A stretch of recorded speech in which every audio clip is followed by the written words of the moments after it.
start off by commending Regenesys Business School on initiating these leadership conversations. To borrow from your payoff line, we have to continue to awaken the potential of our people, as there is a pressing need for engagement on the critical issues that occupy both business and broader society. These conversations expose a range of stakeholders to innovative thinking and new approaches in an ever-changing environment. They also help to locate business leadership, management, and entrepreneurship in a social context. The things that I talk about in leadership are sevenfold. Number one, a leader needs to be both analytically capable and emotionally attuned. So when we talk about being a subject matter expert, you need to make sure you understand the subject of delivery in terms of what we're talking about, whatever you've been assigned to. If you're not a subject matter expert, make yourself one in the quickest of time. So then when people are talking of concepts, you are up to speed about that concept. Otherwise, it will feel like they're using different minutes and you have got the wrong minutes, because they are talking a language you do not understand. And therefore, your level of contribution will not be at the desired level. A leader, number two, needs to present a convincing vision. Can you imagine if this company called Regenesys Business School told you, I know, you know what, you've now registered, but we're going nowhere. You need a strategy that provides a guide, a strategy rather provides a guide to action. A vision provides a call to action. A leader must therefore be able to present a vision that differentiates the state. It says what will be different tomorrow. It must encourage people to extend their reach, to aspire to achieving more, and say, perhaps we can grasp what is not in our grasp today. That's the leader's job. At the same time, they need to be compelling. It needs to present objectives that the company could conceivably achieve. So the leader needs to be visionary. If the leader cannot paint where we're going, very few people will take the first step with that leader. Number three, a leader needs to be aware of their own needs, their own capabilities, and their own weaknesses. And therefore, every leader needs to heed the maxim that says, know thyself. Many leaders, unfortunately, they hear it either in the press, they hear it in meetings. You're the best. I've never seen a leader like you. What would we have done without you? And they start to hear less and less of negatives, less and less of weaknesses about themselves. And that can start to go to their heads. So as a leader, you must find something that grounds you to know your own truth. Number four, a leader leads to empower.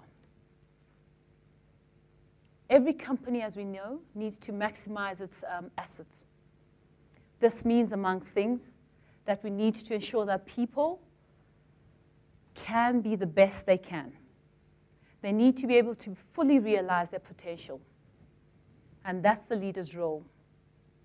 They can do this indirectly by fostering an environment in which everybody has an opportunity to contribute, to learn, and to grow. They can also do this directly by sharing information, by providing regular constructive feedback, by mentoring, and by giving people responsibilities that require development of new capabilities. Keep stretching people. When you've reached the boundary of your learnings, you've got to go into the big pond and be the small fish there to learn more. Otherwise, you will not be growing. Number five, a leader needs to take responsibility. A leader needs to take responsibility when things go wrong. despite the real temptation to apportion blame because you're delegated. And even when people have genuinely made the mistake, you have to take responsibility for that and back your team. Simply put, the buck stops with you.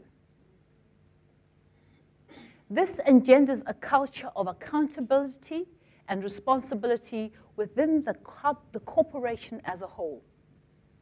By the same measure, a leader needs to share the credit when things go very well. Because they couldn't have done it on their own, could they?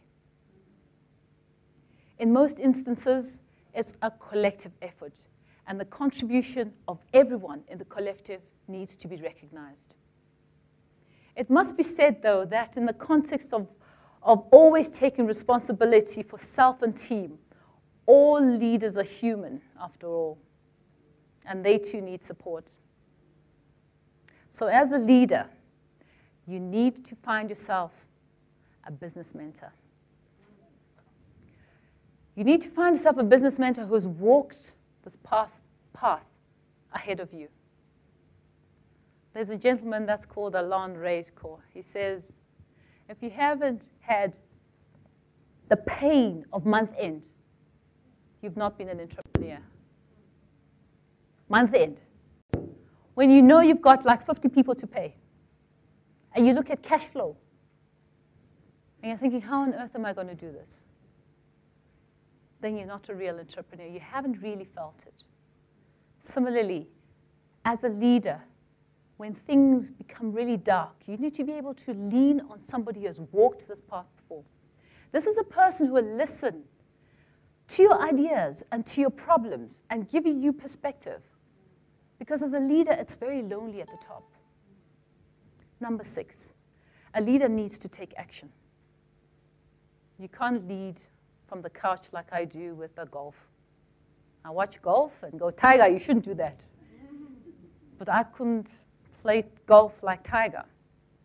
Only through actions can you bring your vision to life. As a leader, you must identify and understand the role that you must play. Yours is to guide, yours is to lead, and yours is to ensure that the atmosphere around you is dynamic. Everyone around you must feel energized by the call to action. Act as a role model. Be willing to do the things that you ask those people around you to do. Let it be known to those that you lead that you are committed to hearing the truth from them at any time. They can be honest and tell you the truth. You're not bigger than the truth. Number 7, which is my last point. A leader needs to understand social context. Business does not operate in a vacuum. At every level, it is shaped by the economic, political, social, and cultural environment in which it is located. This affects the needs and interests of its people. It impacts on the power relations, attitudes, and behaviors within the workplace. A leader needs to be cognizant of these influences and be sensitive to them. They need, in particular, to understand the several ways in which discriminatory practices have served to economically disadvantage and marginalize sections of this society, particularly in South Africa, where a leader needs to work to redress these imbalances. They need to work to ensure that every level of the organization is demographically represented. Therefore, Lauren, I'd like to close by saying, leaders, real leaders, need to work to ensure that the industry can no longer be described as male-dominated, but rather excellence-dominated, especially in the Black context of South Africa. Thank you very much.